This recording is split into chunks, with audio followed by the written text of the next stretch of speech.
the one of the hardest parts of being a salesperson is that you can get to a point where your schedule is not yours. You're booking time where your prospect wants to meet at this particular time. And I know I get this way. I'm pretty structured with like Fridays, I write the book. Thursday mornings, I do the podcast. I've got certain times when I'm picking the kids up or I'm taking the kids to school, and those times are not flexible. It's like, but other times it just like crunches.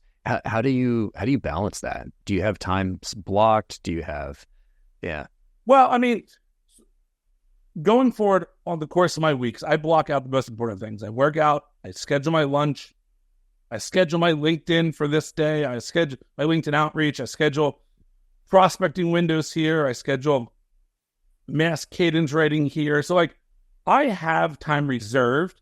I also put a 30-minute block in there every single day where I call it hold for focus, but that may change. Like maybe I budgeted roughly 30 minutes for proposal creation, but it's probably going to be 45 minutes. So I know I have an extra 30 minutes there if I need it. So I always have something there. As far as controlling my calendar, I allow prospects. So there's a couple different ways. I do the general Calendly link where I basically have time the client can book. And I always allow and say, hey, if this doesn't work, please give me some times that work for you, and we'll try to make it work. I also get very, very intense.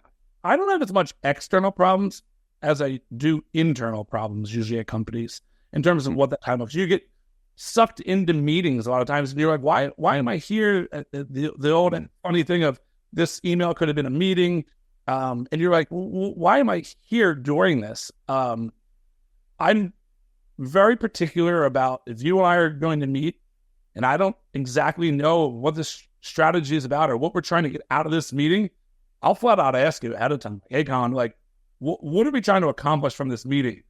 And if one, you don't have it, or two, it's something that we can solve prior, great, let's do it there. Like, I don't need to, or the other thing I look at is, does this need to be done immediately? Is this something that we can focus on in 2 weeks from now when I see you again? Or can I call you on the way to my kid's practice? Like, do we have to budget 30 minutes during my prime hours for this?